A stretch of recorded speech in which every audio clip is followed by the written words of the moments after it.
ہندوستان میں ابن بطوطہ لکھتے ہیں کہ یہاں دریا کنارے ایک وقت ایسا بھی آیا کہ ہندو متاثر ہوئے تو کچھ مسلمان بھی متاثر ہو گئے. کہنے لگے دریا کے کنارے سال کی جو آخری تاریخ ہوتی ہے نا، آخری تاریخ سمجھ لیں 29 ذی الحج، سال کے آخر پہ نا شیطان آتا ہے، ایک بت خانہ ہے اس میں شیطان آتا ہے اور شیطان آ کے اس بت خانے پہ قبضہ کرتا ہے. تو اگر وہاں ایک کنواری لڑکی نہ بٹھائی جائے تو وہ سارے ملک پہ قبضہ کر لے گا اور سب کو مار ڈالے گا. لہذا ایک لڑکی کی بلی چڑھائی جائے گی، اس کو بٹھایا جائے گا بت خانے میں رات کو. کنواری لڑکی ساری رات وہاں بیٹھے گی، صبح جب لینے جاتے تو لڑکی مری ہوتی. شیطان آیا ہے تو اس کو نہ یہ دینی ہے تو تب اس نے جان چھوڑ. یہ رسم تھی. میں اکثر کہتا ہوں ہمارے تو جو دروازے پہ بھیک لینے آتا ہے وہ بھی قسمت کا حال بتاتا ہے. جس کی اپنی قسمت خراب ہے کہ مانگتا پھر اپنی قسمت کا یہ حال ہے کہ در در کا بھکاری ہے، قسمت کی حال بتاتا ہے. اور کئی دفعہ سونا بھی ڈبل کر دیتے ہیں، وہ پتہ تب چلتا ہے جب سنگل بھی غائب ہو جاتا ہے. خدا کا خوف کریں، یہ قسمت کا حال بتائے گا جو روٹیاں مانگتا ہے. کچھ تو تھوڑا سا معیار زندگی بنائے. ہم مسلمان ہیں، ان کا بھی نظریہ بن گیا، مسلمان بھی اس نظریے کا شکار ہو گئے کہ جناب سال کے آخر میں ایک کنواری لڑکی بٹھائیں گے ورنہ وہ سارے ہندوستان کو مار دے گا. ایک حافظ ابو البرکات رحمت اللہ علیہ نام کے بزرگ ہوتے تھے اور سلسلہ عالیہ چشتیہ کے شیخ بھی تھے، لیکن اللہ کی قدرت یہ تھی کہ ان کے چہرے پر داڑھی اور مونچھیں نہیں آئی. کچھ لوگوں کے نہیں نہ آتے بال، کیا کہتے ہیں ان کو، کھودے، وہ ہمارا ایک لفظ ہے، بولتے ہیں پنجابی میں. ان کے چہرے پہ داڑھی نہیں تھی. وہ بھی کبھی کبھی اس رستے گزرا کرتے تھے تو قریب ہی ایک بوڑھی اماں کا مکان تھا. تو اماں بڑی مہمان نواز تھی. اس نے دروازے پہ، اگر تھے بیوہ عورت تھی، ایک کی اس کی بیٹی تھی، دروازے پر اس نے مہمان خانہ بنایا ہوا تھا. آنے جانے والے کو کھانا کھلاتی، چائے پہ شوق تھا اس کا. اور حافظ صاحب دن کے وقت وہاں آئے. اماں بڑا رو رہی تھی، کھانا بھی نہ ملا، چائے بھی نہ ملی. تو کہنے لگے میں تو اس رستے اس لیے آیا تھا کہ یہاں ٹھہروں گا، مہمان نوازی یہاں اچھی ہوتی ہے، ہوٹل تو ہوتے نہیں تو مہمانوں کو مہمان خانوں میں ٹھہرنا پڑتا تھا. تو اماں کدھر ہے؟ تو کہا اماں بڑی پریشان ہے. حافظ جی نے کوشش کی، نیک آدمی تھے، کہ اماں سے ملاقات ہو جائے. حافظ جی کا کمال یہ تھا کہ حافظ اتنے پکے تھے کہ ایک جگہ بیٹھ کر قرآن پاک شروع کرتے تھے اور وہی سارا ختم بھی کر دیا کرتے. اتنی پکی منزل کے حافظ تھے. تو حافظ ابو البرکات صاحب وہاں بیٹھے. وہ اماں کوئی بزرگ تھے حافظ صاحب، وہ اماں سے کسی طریقے ملاقات کی تو اماں ملتے ہی رونے لگی چیخے مار کے. اماں کیا ہوا؟ کہنے لگے حافظ جی ایک کی بیٹی ہے، خاوند فوت ہو گیا تو میں نے نکاح نہیں کیا، ایک بیٹی کے نام ساری زندگی کر دی. یہاں نا اب بت خانے میں میری بیٹی کو بٹھایا جائے گا. مسلمانوں کے بھی، کچھ مسلمانوں کے بھی ہمارے گاؤں کے نظریات کمزور ہو گئے. یہاں بچی کو بٹھایا جائے گا اور سویرے وہ مر جائے گی میری بیٹی. قرآن اندازی ہوئی ہے تو میری بیٹی کا نام نکلا ہے. اب بیٹی کو جانا ہی پڑے گا. یہ ہمارے ان کچھ علاقوں کا طریقہ ہے. حافظ جی کہنے لگے اماں تو اس طرح کر، میں لوگوں کو سمجھاتا ہوں کہ یہ غلط ہے، شریعت اس کو پسند نہیں کرتی. تو میرے ساتھ انہوں نے کہا یہ لوگ نہیں مانیں گے، بہت سارے ہندو بھی ہیں، بہت سارے مسلم بھی ہیں، تو گڈمنڈ ہو گئے نظریات، یہ تھوڑی مانیں گے. حافظ جی کہنے لگے اماں پھر ایک اور حل بھی ہے، میرے چہرے پہ کون سا داڑھی ہے، تو بیبیوں والے کپڑے مجھے دے، آج میں بیٹھتا ہوں وہاں دیکھتا ہوں کون سا شیطان آتا ہے. عقیدہ مضبوط ہو نا. اقبال کیا کہتے ہیں؟ کہتے ہیں ارادے جن کے پختہ ہو، نظر جن کی خدا پر ہو، تلا تم خیز موجوں سے وہ گھبرایا نہیں کرتے. کہا مجھے دو کپڑے بیبیوں والے، میں بیٹھتا ہوں. اماں کہنے لگی وہ شیطان واقعی آتا ہے. آج تک جتنی بچیاں گئی ہیں سویرے مردہ ملی ہیں. بڑی سمجھنے والی بات ہے، غور کرنا. جتنی گئی ہیں ساری مردہ آئی ہیں. تو حافظ جی آپ کو جب وہ شیطان رات کو دیکھے گا نا، آپ آئے ہیں تو آپ کے تو وہ زیادہ ٹکڑے کرے گا کہ اس نے دھوکہ کیا، مرد ہو کے عورتوں کی جگہ پہ آیا. آپ نہ گئے. حافظ جی کہنے لگے ٹکڑے میرے ہونے ہیں، آپ فکر نہ کریں. دریا کنارے بت خانہ تھا. حافظ جی عورتوں والا لباس پہن کے وہاں بیٹھ گئے. حافظ صاحب کہتے ہیں 3 دفعہ میں نے رات کو باہر نکل کے دریا پہ وضو بھی کیا. ساری رات میں نے قرآن پاک پڑھا اور جب فجر کا وقت ہوا تو باہر نکل کے میں نے اذان پڑھی. لوگ آئے تو میں نے جماعت کرائی. اور فرماتے ہندو مسلمانوں سب کو بلا کے میں نے کہا کہ اگر آج کے بعد شیطان نہ آئے تو ہندو کلمہ پڑھتے ہو سارے؟ نے کہا جی پڑھتے ہیں. فرمایا لو پھر میں بالکل صحیح سلامت آ گیا، کوئی شیطان نہیں آیا. کہتے سب ٹھیک ہو گیا. اب لوگ کہنے لگے حافظ جی بات تو آپ کی ٹھیک ہے پر وہ بی بی کیسے مر جاتی تھی؟ جس کو ہم رات کو بٹھاتے تھے سویرے مردہ ملتی تھی تو اس کو کون مارتا تھا اگر شیطان نہیں آتا؟ حافظ جی سمجھانے لگے کہ شیطان وسوسہ دیتا ہے پر زندگی موت اس کے ہاتھ میں. وسوسہ دیتا ہے، جتنی اس کو گنجائش ہے وہ کرتا ہے. کہا پھر وہ بی بی کیسے مرتی تھی؟ تو حافظ جی نے ایک بہت بڑی بات سمجھائی. کہنے لگے اصل بات یہ جس آدمی کو پتا ہو نا میں نے سویرے مر جانا ہے وہ ڈر سے ہی مر جاتا ہے. اس کو پتا ہو نا کہ میں یہاں مرنے آیا ہوں تو وہ ڈر سے ہی. فرمانے لگے اس کا عقیدہ کمزور ہو جاتا تھا، وہ نفسیاتی طور پر سمجھتی تھی کہ میں نے مرنا ہی مرنا ہے. تو خوف ہوتا تھا, کوئی قریب نہیں آتا تھا, دریا اور جنگل دائیں بائیں, تو صبح تک اس عورت کا دل بند ہو جاتا تھا, تو وہ خوف سے ہی اسے کوئی شیطان نہیں مارتا. اللہ کی عبادت کریں, عبادت سے برکت آتی ہے. حضرت ابو ادریس خولانی رحمت اللہ علیہ حضرت معاذ بن جبل کے شاگرد تھے, تابعی تھے, تابعی بزرگ تھے. فرماتے ہیں کہ میں جب سے حضرت معاذ بن جبل کی صحبت میں بیٹھا نا تو برے کاروباروں سے میری تربیت و چاٹ ہو گئی. کئی کاروبار میں دیکھتا تو جھوٹ بولنا پڑتا, اس میں بڑا کچھ کرنا پڑتا, تو مجھے ڈر آتا. آپ فرماتے ہیں میں نے نا بڑی کوشش کی پر میری مرضی کا کام, مجھے صوفی کاہل نہیں ہوتے. فرماتے ہیں میرے اندر طاقت تھی کہ میں حلال کما کے بچوں کو کھلاؤں, پر میری مرضی کا کام نہیں ملتا تھا. حد ہو گئی. اور جب انسان نیکی کی طرف آتا ہے تو کچھ نہ کچھ آزمائشیں ضرور آتی ہیں, یہ پکی بات ہے, پکی بات. جب وہ غلط ملت کر رہا ہوتا ہے تو اس کو لگتا ہے سارا کچھ صحیح ہے, جب سیدھا ہوتا ہے تو بہت ساری پریشانیاں بھی ضرور آتی ہیں. یہ مزاج ہے دین کا. آپ فرماتے ہیں میں پریشان رہنے لگا, حالات خراب ہونے لگے, آزمائش سخت ہونے لگی, کاروبار بند ہو گیا, کام ہی کوئی نہیں ملتا تھا. میری بیوی ناراض رہنے لگی, ہلکا ہلکا تو اس نے مجھے کہنا شروع کیا, پھر جلال میں آ گئی. اور ایک دن مجھے کہنے لگی اگر آج نانا کچھ لے کے آئے تو بچے لے کے میکے چلی جاؤں گی. آپ فرماتے میں بڑا پریشان ہوا, نکل گیا فجر پڑھ کے کام کی تلاش میں. میں نے ظہر تک تلاش کیا لیکن مجھے کام نہ ملا. آپ فرماتے ہیں نہر فرات کے کنارے تپتی ہوئی ریت پہ میں بیٹھا تھا تو میرے دل میں خیال آیا بندوں کی مزدوری نہیں ملتی تو آج اللہ کی نہ کر لیں, آج اللہ کی مزدوری نہ کریں. آپ فرماتے ہیں میں نے گرم ریت سے تیمم کیا, وضو کیا وہیں فرات, اور گرم ریت پہ کپڑا بچھایا تو نفل پڑھنے شروع کر دی. زور سے اثر تک نفل پڑھے, زور سے. چلے میں ایک دعا کرتا ہوں, آپ آمین کہنا. نہیں آئے گا, اللہ کرے کہ ہم مغرب کے بعد والے نفل ہی پڑھنے شروع کر دیں.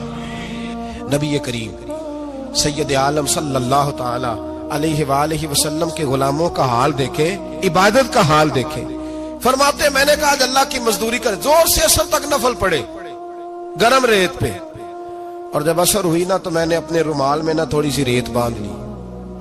گھر کی دیواریں چھوٹی چھوٹی تھی. میں نے کہا بیوی نے دیکھا نا خالی ہاتھ آیا ہے تو اندر سے شور کرے گی, ہم سائے بھی سنیں گے, تو چلو جب دیکھے گی نا رومال میں کچھ ہے حوصلہ کرے گی, جب اندر جاؤں گا تو سمجھا لوں گا. آپ مسکرا رہے ہیں نا ہلکا ہلکا, اس کا مطلب ہے ان باتوں میں کافی صداقت ہے. پرانے بزرگ کر گئے تو اس کا مطلب یہ ہے کہ ان میں بہرحال کافی حد تک صداقت ہے. یہ شور ہوتے رہتے. کہتے میں نے وہ کہا کہ چلو دور سے دیکھے گی تو گھر جا کے سمجھا لوں گا. آپ فرماتے پہلے میری بیوی دروازے پہ بیٹھی رہتی تھی, بچے بیٹھے رہتے تھے, منتظر ہوتے تھے کہ کچھ لے کے آئے, گھر میں فاقہ ہوتا. آج میں گیا تو شور ہی کوئی نہیں, کوئی شے نظر نہ آئی. وہ ریت سے بھرا ہوا میرا پلو میں نے دروازے کے ساتھ رکھا, اندر چلا گیا. بیوی کو آواز دی کہاں ہو, کہنے لگی منہ ہاتھ دھو لو, میں روٹی لے کے آئی. ہاتھ ہو گئی, روٹی کدھر سے آئی, اس گھر میں تو فاقے تھے, کھانا کدھر سے آیا. کہتے روٹی لائی, سلاد بھی لائی, دودھ بھی لائی, اس زمانے میں جو نعمتیں تھی پھل بھی لائی, سارا آ گیا. میں نے گھور کے دیکھا, میں نے کہا کدھر سے آیا یہ سارا کچھ, کہاں ہے بچے. کہنے لگی روٹی کھا کے باہر نکل گئے. میرے دل میں خیال آیا میری بیوی کا کردار تو چاند سے زیادہ اجلا ہے, تو یہ سارا کچھ کیسے آیا. میں نے کہا یہ کہاں سے آیا سارا کچھ. تو کہتی ہے میری طرف دیکھ کے کہنے لگی پتہ نہیں آج کس کریم کی مزدوری کرنے چلے گئے تھے, پتہ نہیں کس کریم کی مزدوری پہ چلے گئے تھے. زور ہوئی ہے تو اس نے اناج کی بوریاں بھیجی ہیں, چاول بھیجے ہیں, پھل بھیجے ہیں, اتنا کچھ بھیجا ہے کہ میرے گھر میں رکھنے کو جگہ ہی کوئی نہیں. یہ کہتے کہتے اٹھی اور کہنے لگی پہلے ہی بڑا آیا تھا, اب اور کیا لائے ہو. آپ فرماتے میں سکتے میں تھا, اس نے جا کے میرا رومال جو کھولا, میں ریت لایا تھا, رب کریم نے ہیرے بنا دیے, وہ ہیرے بن گئے. آپ فرماتے کہنے لگی کس کریم کی مزدوری پہ گئے تھے. فرماتے میں اٹھا اور کچی زمین پہ سر سجدے میں رکھا. میں نے کہا مالک میں ساری زندگی دنیا راضی کرتا رہا, لوگوں کے دروازوں پہ کھڑا رہا, تعلقات بنا کر تھوڑی سی روزی کے لیے جدوجہد کرتا رہا, دھتکارا گیا, ستایا گیا.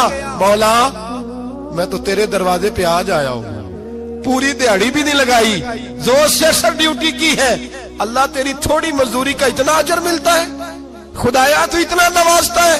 فرمایا اللہ میں محنت بھی کروں گا، کام بھی کروں گا، لیکن دنیا کی مزدوری تھوڑی کروں گا، مالک تیری عبادت زیادہ کروں گا۔ بھائی یاد رکھو، ہم ساری زندگی لوگ قبروں میں چلے گئے، مسجد نہیں آئے، قبروں میں الہاکم التکاثر حتی زرتم المقابر، قبر میں جانے کا ٹائم آیا، لوگوں کی نمازیں پڑھ دی گئیں، پر لوگوں نے نمازیں شروع نہیں کی، نمازیں پڑھ دی گئیں۔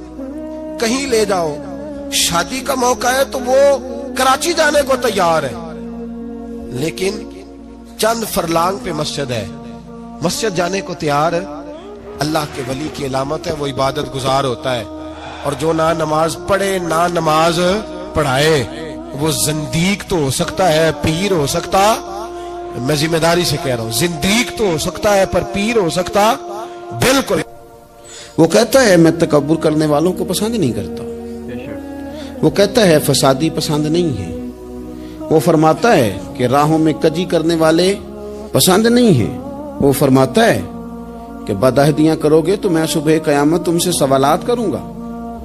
اللہ تبارک و تعالیٰ بہت ساری چیزوں کو ناپسند کرتا ہے، ناراض ہو جاتا ہے، بلکہ نبی پاک صلی اللہ تعالی علیہ وسلم نے فرمایا تم بات کرتے کرتے کوئی ایسا جملہ بول دیتے ہو کہ رب اتنا ناراض ہوتا ہے کہ تمہیں پتہ بھی نہیں ہوتا، تمہارے لیے جہنم کا فیصلہ کر دیتا ہے۔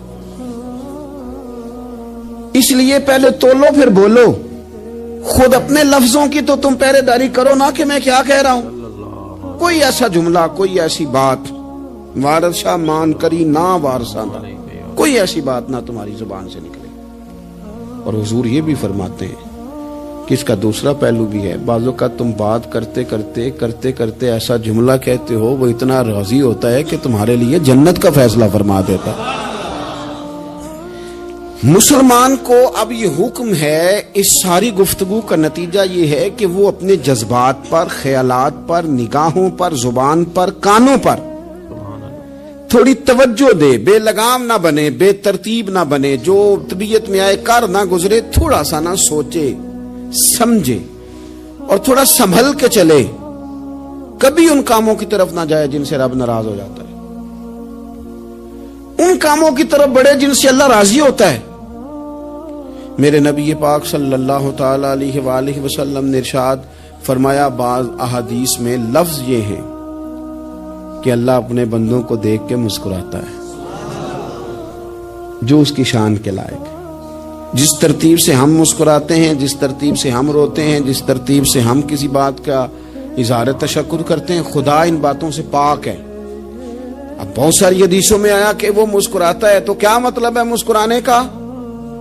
تو علماء تفسیر نے لکھا ہے مسکرانے کا مطلب یہ ہے کہ وہ بڑا ہی راضی ہوتا ہے اپنے بندے سے، بڑا راضی ہوتا ہے، یہ مطلب ہے۔ ایک تو مسکرانے کا مطلب یہ کہ وہ بڑا راضی ہو گیا، بڑا راضی ہو گیا، وہ مسکرا دیا اپنے بندے پہ۔ اور ایک اس کا معنی خود نبی پاک صلی اللہ تعالی علیہ وسلم نے بیان فرمایا، مسند امام احمد بن حنبل میں حدیث ہے، حضور سید عالم علیہ السلام سے صحابہ نے پوچھا یا رسول اللہ شہید تو بڑے لوگ ہوتے ہیں، شہیدوں میں افضل کون ہے؟ تو اللہ کے حبیب علیہ الصلوۃ والسلام فرمانے لگے وہ والا بندہ جو ڈٹ گیا تھا کافروں کے مقابلے میں، وہ ہلا نہیں، پوری طرح ڈٹ کے جو لڑا وہ شہداء میں افضل ہے۔ حضور فرماتے ہیں وہ جنت کے بالا خانوں میں سیر کرے گا اور رب اسے دیکھ کے مسکرائے گا،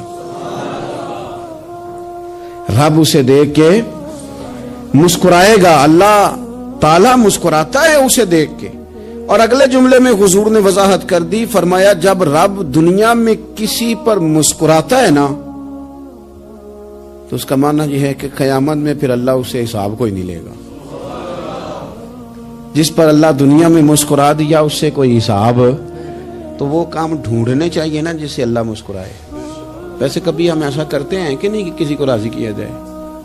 یہ کام ہم کرتے ہیں کہ ہماری کمپنی کا جو سربراہ ہے وہ ہم سے راضی رہے، جس ادارے میں ہم پڑھاتے ہیں اس ادارے کا بڑا ہم سے راضی رہے، یہ کرتے ہیں ہم۔ اس کے لیے کچھ نہ کچھ ہیلے بہانے ہم کرتے ہیں، برادری، قبیلہ، علاقہ، بستی، لوگ کسی طریقے سے ہمارے ساتھ مطمئن رہیں، کرتے ہیں نا یہ سارے کام۔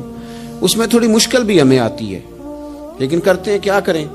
گھر میں بھی کئی دفعہ ایسا ماحول بنانا پڑتا ہے۔ چلیں ایک اور میٹھی مثال دیتے ہیں، زیادہ سمجھ میں آئے گی۔ چھوٹا بچہ خوش رہے، آپ اس کے لیے محنت نہیں کرتے؟ وہ چھوٹا ہے، اس کو خوش کرنا فرض ہے ابا پہ، لیکن وہ کہتا ہے کہ میں نے موٹر سائیکل لینا ہے۔ چھوٹا ہے، چلا ہی نہیں پائے گا، تو ابا پھر اسے راضی کرتا ہے، کہتا ہے بیٹے چھوٹا سائیکل لے لے، چل میں تجھے اڑانے والا جہاز لے دیتا ہوں۔ مقصود کیا ہے کہ اس کو ناراض نہیں کرنا، یہ روئے نہ، اس کا دل نہ ٹوٹے۔ ہو یارو سنو نا میں کیا کہہ رہا ہوں، اگر چھوٹے بچے کے لیے وہ چیزیں ڈھونڈتے ہو، میرے ابا جی نا اپنے نواسے کے لیے کھلونا لے کے آئے تو بچہ بڑا ہی کھیلا، تو ابا جی کہنے لگے لو پیسے پورے ہو گئے، میرے بچے کو پسند بڑا ہے نا، پیسے پورے کر چھڑے نے، دیکھو نا جی کتنا اس کو راضی ہوا ہے۔ تو انسان کیا کرتا ہے کہ کوشش کرتا ہے، چھوٹا بچہ بھی ناراض نہ ہو تو وہ چیزیں وہ ڈھونڈتا ہے کہ اس کو کیا پسند ہے، چاکلیٹ لے جاؤں، فلاں چیز لے جاؤں، آئس کریم لے جاؤں۔ تو ایک بچے کے لیے، گھر کے لیے، سربراہ کے لیے اتنی محنت کرتے ہو، تو وہ کام بھی ہمیں ڈھونڈ کے تلاش کرنے چاہیے نا، جس سے رب راضی ہوتا ہے، اللہ راضی ہوتا ہے۔ بتاؤں وہ کون کون سے کام ہیں؟ نبی کریم صلی اللہ تعالی علیہ وسلم نے ارشاد فرمایا 3 لوگ ہیں جنہیں دیکھ کے رب مسکراتا ہے۔ یا رسول اللہ صلی اللہ علیہ وسلم وہ کون کون سے؟ تو محبوب فرمانے لگے ایک وہ بندہ ساری مخلوق سوئی ہے، آدھی رات ہے، رات کا پچھلا پہر ہے، اس نے اٹھ کے وضو کر لیا، مصلی پہ کھڑا ہو گیا خدا کی یاد میں، فرمایا اسے دیکھ کے رب مسکراتا ہے جو اس کی شان کے لائق ہے، مسکراتا ہے اللہ۔ یہ تو سونے کا ٹائم تھا، یہ تو گہری نیند آنے کا وقت تھا، رات کا پچھلا پہر، رات پوے تے بے درداں نو نیند پیاری آوے، تے درد منداں نو یاد سجن دی ستیاں وی آن جگاوے، اور ساون کی کالی راتوں میں جب بوندا باندی ہوتی ہے، وہ راتوں کو اٹھ اٹھ روتے ہیں جب خلقت ساری سوتی ہے، اللہ مسکراتا ہے۔ اور سننا میرے بھائی، میرے نبی پاک صلی اللہ تعالی علیہ وسلم فرماتے ہیں جب مسلمان نماز کے لیے صفیں بناتے ہیں نا، ترتیب لگ رہی ہوتی ہے، اب اللہ کی بارگاہ میں کھڑے ہوں گے، قیام کریں گے، رکوع کریں گے، سجود کریں گے، فرمایا جب مومن صفیں بناتے ہیں تو رب دیکھ کے مسکراتا ہے، مسکراتا ہے۔ کمال ہو گئے عروج بندگی کا، جب بندے کو دیکھ کے رب مسکرائے، خدا بندے سے خود پوچھے بتا تیری رضا کیا ہے، مسکراتا ہے۔ اور میرے نبی پاک علیہ السلام فرماتے ہیں جب مجاہد جہاد کے لیے صفیں سیدھی کرتے ہیں، آج تو یہ رب کے نام پہ مرنے ہی آ گئے، یہ صفوں میں کھڑے ہوں گے، ترتیب سے لڑیں گے، ترتیب سے گلا کاٹیں گے کافروں کا یا شہادت لیں گے۔ فرمایا جب جہاد کے لوگ صفیں بناتے ہیں تو رب انہیں دیکھ کے مسکراتا ہے۔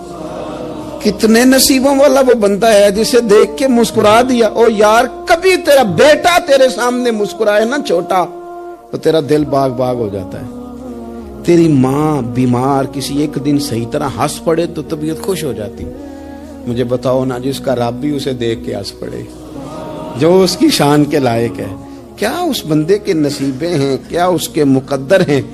آپ اس مقام پر اپنے آپ کو لائیں۔ اب دیکھیں نا یہ حدیث آپ نے سن لی، اب ہم نے نا اس طرح صفحے نہیں بنانے جس طرح ساری دنیا، اب ذرا صفحے بھی شوق سے بنائیں گے، اب ذرا تھوڑا سا شوق پیدا کریں گے، بھئی یہ تو میں وہ کام کرنے لگا ہوں جسے دیکھ کے رب مسکراتا ہے۔ نبی پاک صلی اللہ علیہ وسلم نے فرمایا جب کوئی بندہ توبہ کرتا ہے نا، ہم توبہ کا رٹا لگاتے ہیں، یا اللہ میری توبہ یا اللہ۔ اور توبہ کا تو مطلب یہ ہے کہ پچھلے گناہوں سے پکی توبہ، آج کے بعد یہ غلطی نہ کرنے کا پکا وعدہ۔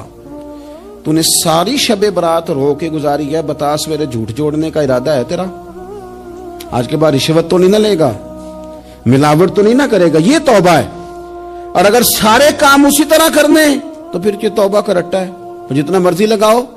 حضرت علی بن ربیعہ رضی اللہ تعالیٰ عنہ فرماتے میں مولا علی کے ساتھ تھا، مقام حرہ کی طرف جا رہے تھے، حضرت علی نے ہاتھ اٹھا کے دعا مانگی ہماری تعلیم کے لیے، ورنہ حضرت علی ہم صحابہ کو محفوظ عن الخطا تو مانتے ہیں نا، ہاتھ اٹھا کے کہا اے اللہ ہمارے گناہ بخش دے، تیرے علاوہ کوئی معاف کرنے والا نہیں۔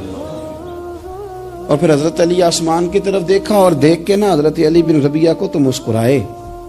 حضرت علی بن ربیعہ کہنے لگے حضور مسکرائے کیوں ہو؟ فرمانے لگے ایک دن میں حضور کے ساتھ اسی طرح آیا تھا، اسی طرح حضور نے دعا فرمائی تھی ہماری تعلیم کے لیے، اور پھر حضور مجھے دیکھ کے مسکرائے تھے اور فرمایا جب کوئی بندہ رب کی بارگاہ میں اس طرح استغفار کرتا ہے تو رب مسکراتا ہے اور مسکرا کے فرماتا دیکھ لو میرے بندوں کو پتا ہے کہ میرے علاوہ معاف کرنے والا کوئی نہیں، انہیں پتا ہے، تم اس کی بارگاہ میں رجوع تو لاؤ، آؤ تو صحیح دو آنسو لے کر۔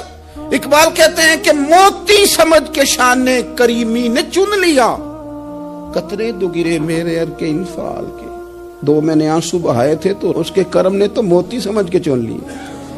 سنو نا حضور اس استغفار کو اللہ کو یار رات کو توبہ کر کے سونا چاہیے ہمیں۔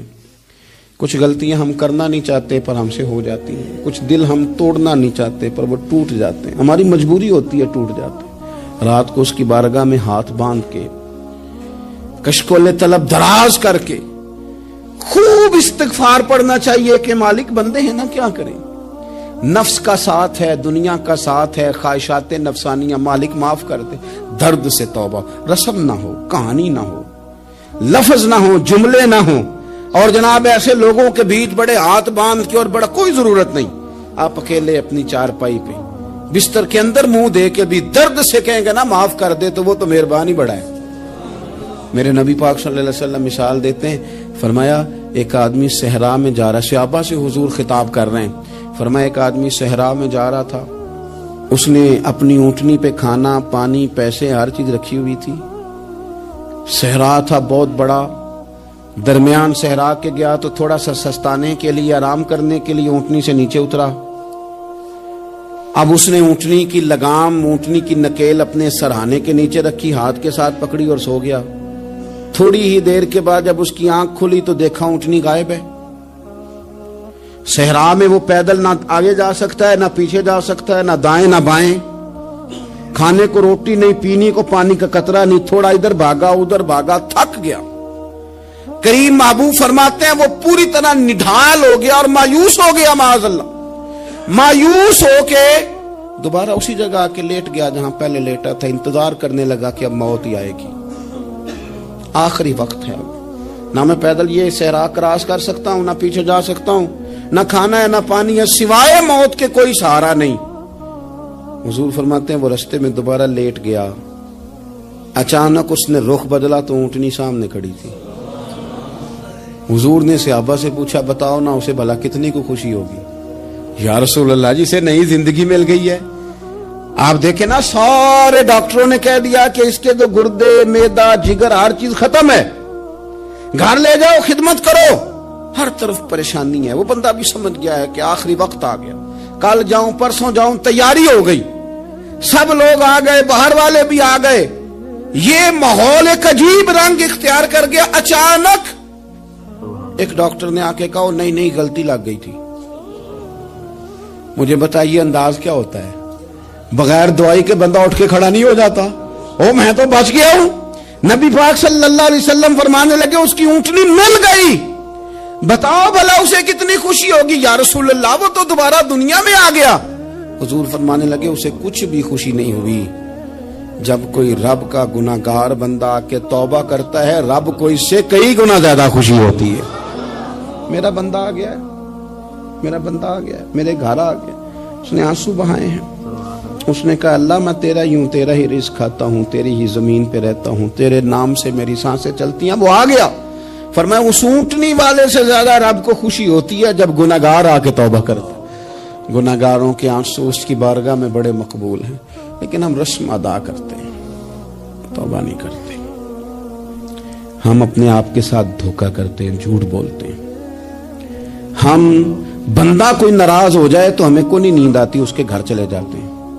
ہم اپنے سارے رشتوں کو تعلقات کو مینٹین کر کے رکھنے کے عادی ہیں، ہمیں پتہ ہے کہ وہاں میں نہیں جا سکا تو بیٹا بھیجتا ہوں، فلاں شادی پہ میں نہیں جا سکا تو بھتیجا بھیجتا ہوں، بھائی بھیجتا ہوں، ہر تعلق کا ہم نے خیال رکھا کوئی روٹھ نہ جائے۔ لیکن کمال ہے نا، یہ نہیں سوچا کہ اگر رب روٹھ گیا تو جب وہ روٹھ جائے نا تو سارے رشتے بھی بندے کے پاس موجود ہوں تو کوئی کارآمد نہیں ہوتا، پھر کروڑوں روپیہ جیب میں ہوں تو ڈاکٹروں کی دوائیاں اثر نہیں کرتی۔ وہ روٹھ جائے تو پھر انسان اس طرح سے پھسلتا ہے کہ بڑے بڑے اس کے پاس دروازے ہوتے ہیں پر کسی جگہ اس کا ہاتھ نہیں لگتا. خدا را خیال کریں, دنیا روٹتی ہے تو روٹ جائے, رب رسول ناراض نہ ہونے پائیں, اس کا خیال کریں. حضور فرماتے ہیں وہ مسکراتا ہے, اسے خوشی ہوتی ہے جب کوئی اس کا بندہ اس کی طرف رجوع کرتا ہے. میرے عزیزو, رسول پاک صلی اللہ تعالی علیہ وسلم نے ان لوگوں کے تذکرے کیے جنہیں دیکھ کے رب مسکراتا ہے. ہم نا گناہگاروں پر بھی فتویٰ دینے میں جلدی کرتے ہیں اور نیکی پر بشارت دینے میں بھی جلدی کرتے ہیں, حالانکہ یہ ہماری ذمہ داری نہیں.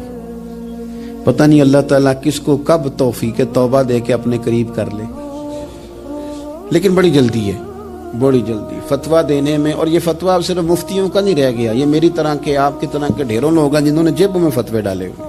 بھئی آپ نے کیوں ذمہ داری لے لی ہے جنت میں داخل کرنے کی اور نکالنے کی؟ یہ تو میرے رب کریم کا کرم ہے, وہ جس کو چاہے جب چاہے جتنا چاہے عطا کرے. لیکن کچھ لوگ نا بڑے پکے ہو گئے ہیں کہ شاید جو میں سوچ رہا ہوں وہی درست ہے. کبھی کبھی کچھ چیزیں عجیب بھی ہوتی ہیں, لہذا خدا کی رحمت پر بھروسہ کر کے بات کرنی چاہیے, اپنی مرضی کے فتوے نہیں داغنے چاہیے.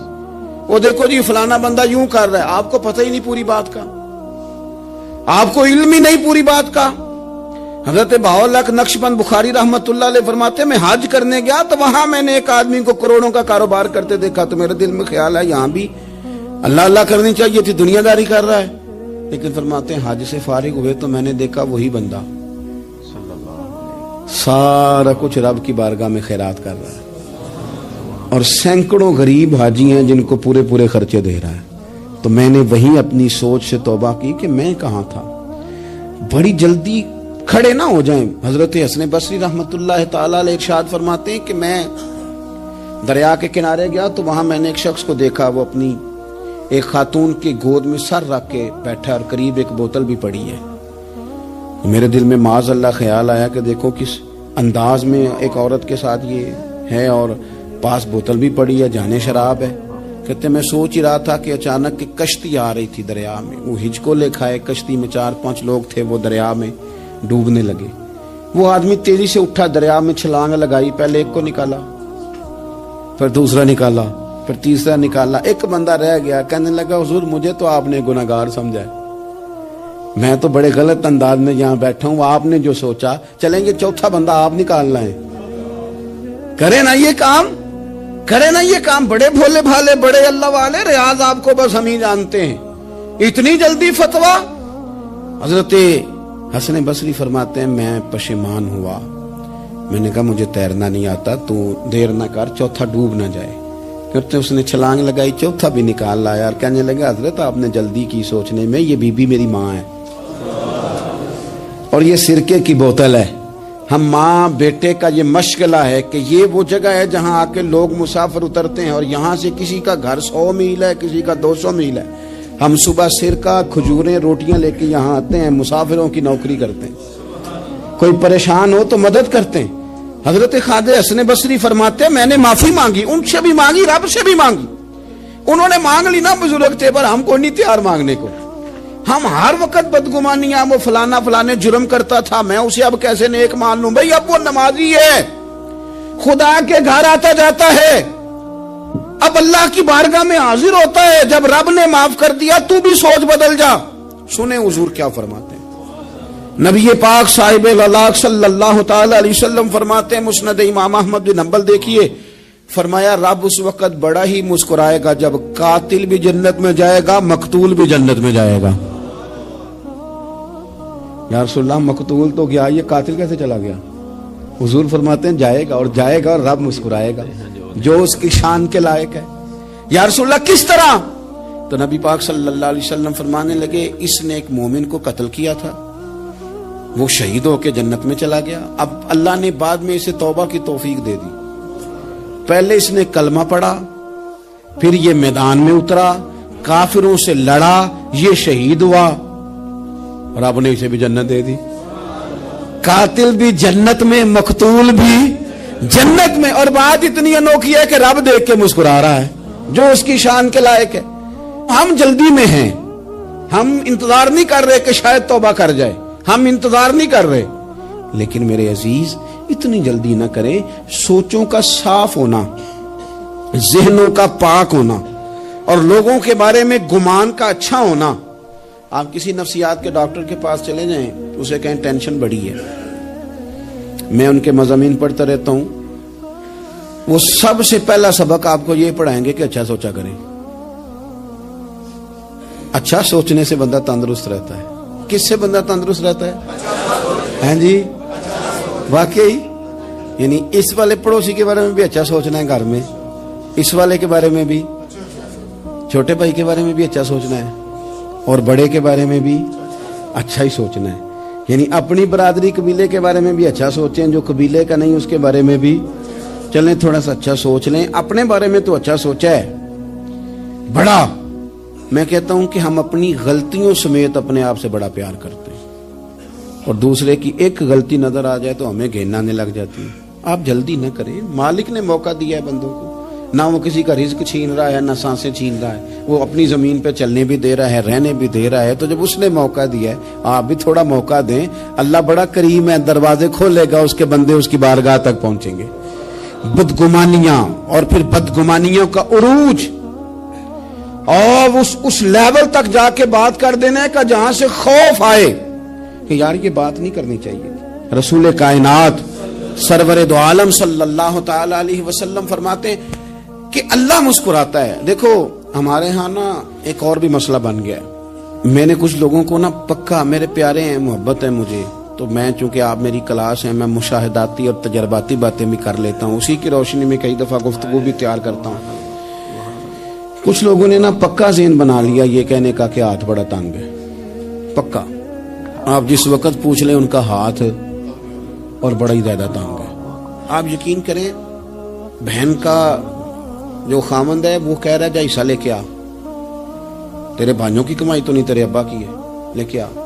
وہ بیچاری اس کی منتیں کر رہی ہے, کہتی ہے اگر جاؤں گی نا تو وہ کہیں گے حصہ لے جا, آج کے بعد ہمارے گھر نہ آنا, میرا دروازہ نہ بند کرو, مہربانی کرو. اور بھائی سے بات کرتی ہے تو کہتا ہے ہاتھ ہی بڑا تنگ ہے, جب ٹھیک ہوگا تو دے دوں گا. نہ کریں یہ ظلم. ہمارے اپنے تڑپتے رہتے ہیں اور ہماری دولتیں اندر پڑی رہتی ہیں. ہمارے اپنے چھوٹی چھوٹی ضروریات کے لیے پریشان ہوتے ہیں, لیکن ہم بڑے بڑے بہانے ہیں ہمارے پاس. کہتے ہیں یہ نکما ہے, یہ نکھٹو ہے, یہ کام نہیں کرتا, اس میں فلانا ہے, بے فلانا ہے, بلہذا میں نے نہیں ساتھ چلنا.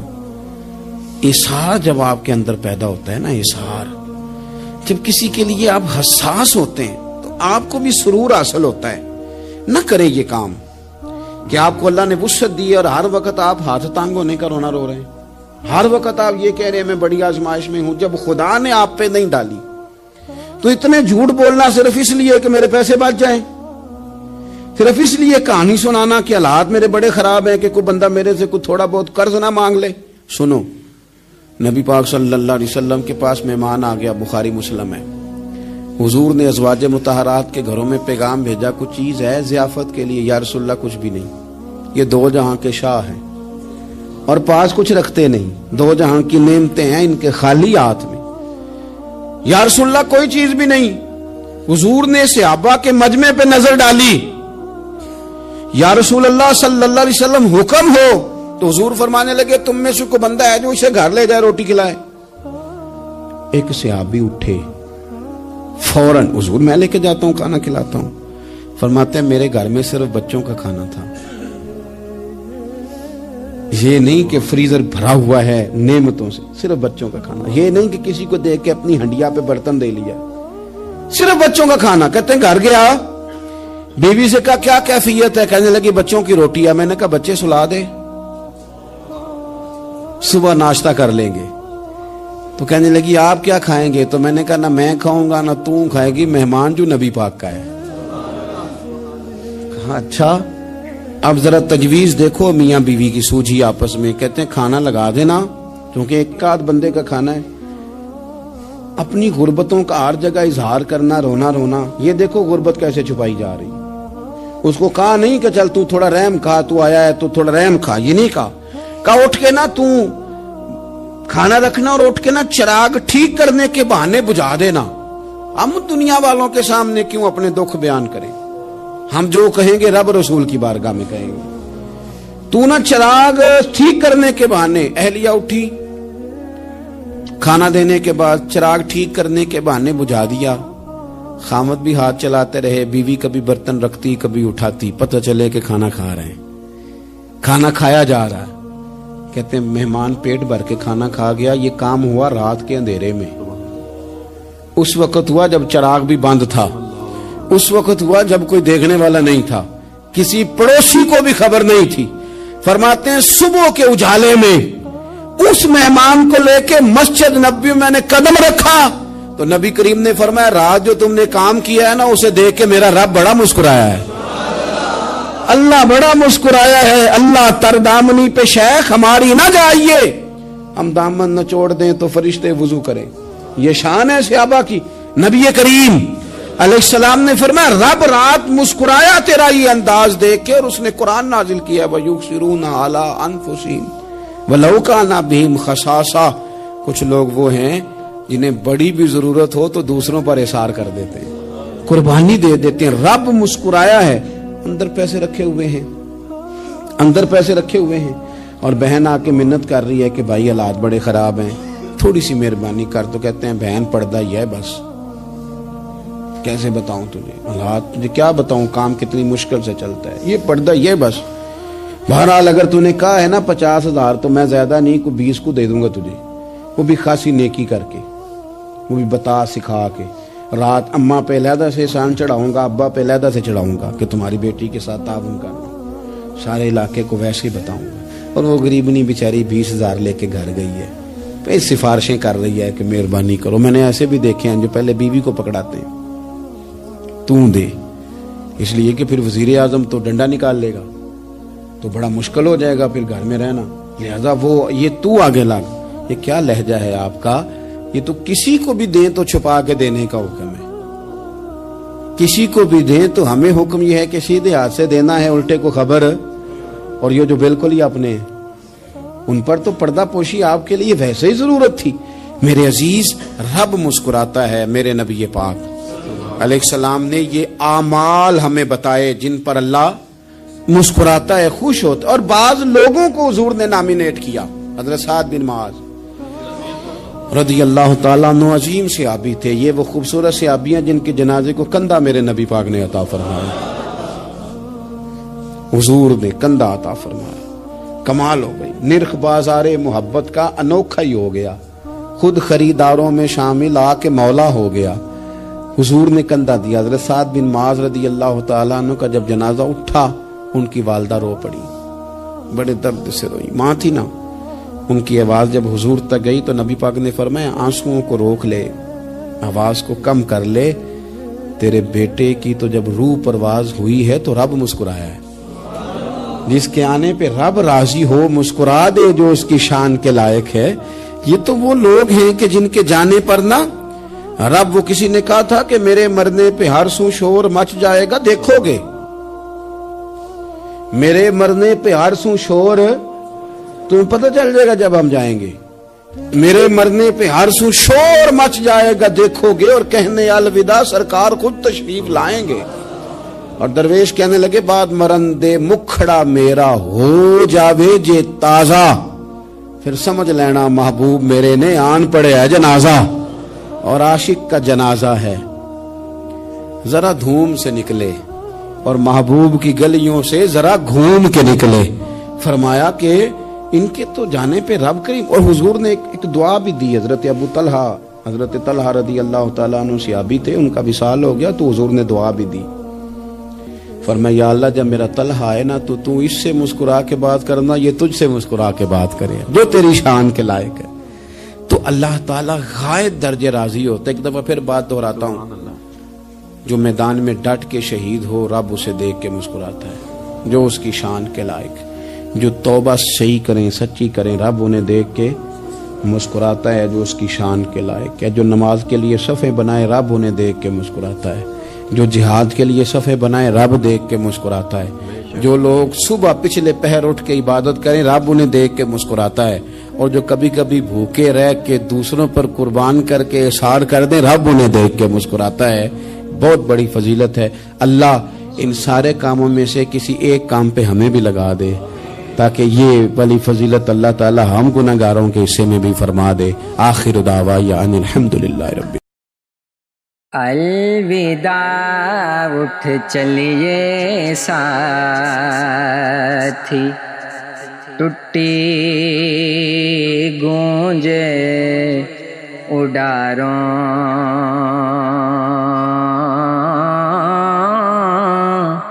نت اداسی تے کرلاسی،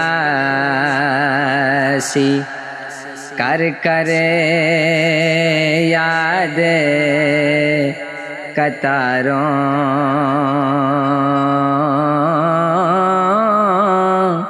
نت اداسی تے کرلاسی، کر کر یاد قطاروں،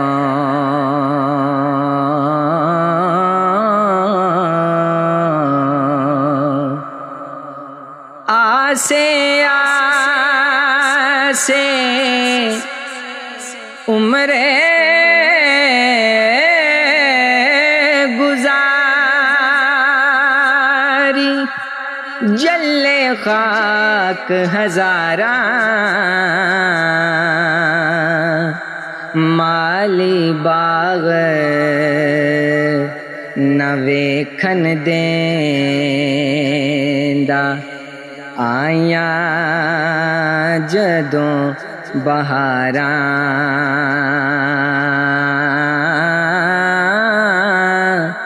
مالی باغ نہ ویکھن دیندا، آیاں جدوں بہاراں،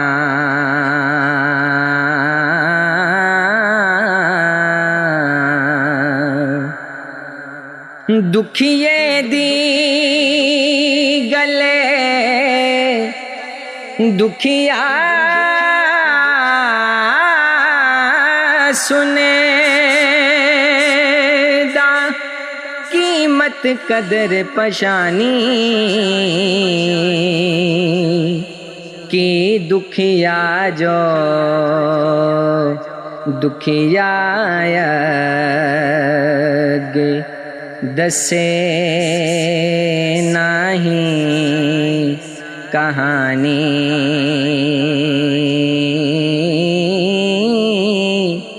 کی دکھیا جو دکھیا گے دسے نہیں کہانی،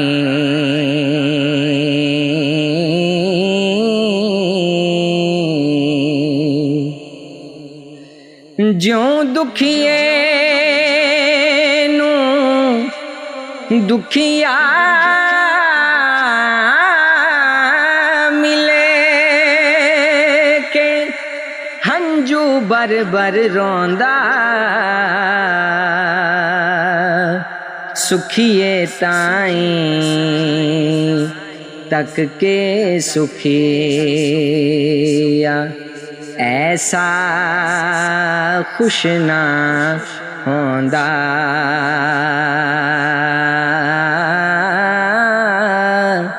سکھیے تائیں تک کے سکھیا، ایسا خوش نہ ہوندا،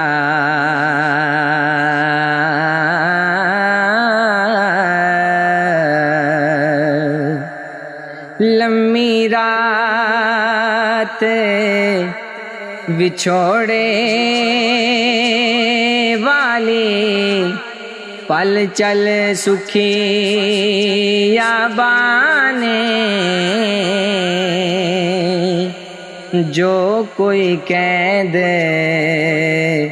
عشق دے اندر، قدر اوہو کچھ جانے،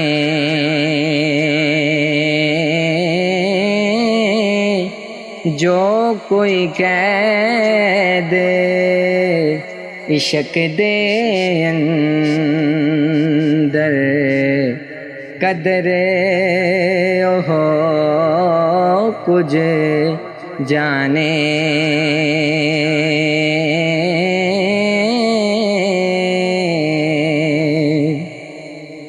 صدا نہ شیواں وکنے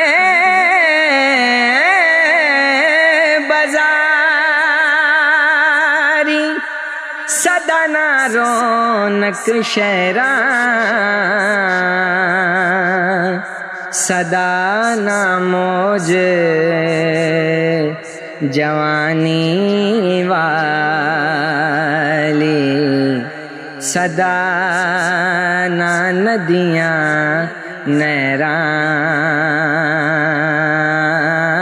نیران صدا نہ موج جوانی والی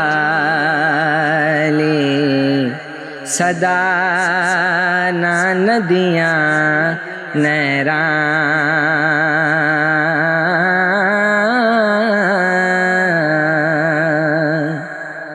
صدا نہ باغی بلبل بولے صدا نہ باغ بہاراں صدا نہ ماپے حسن جوانی صدا نہ صحبت یاراں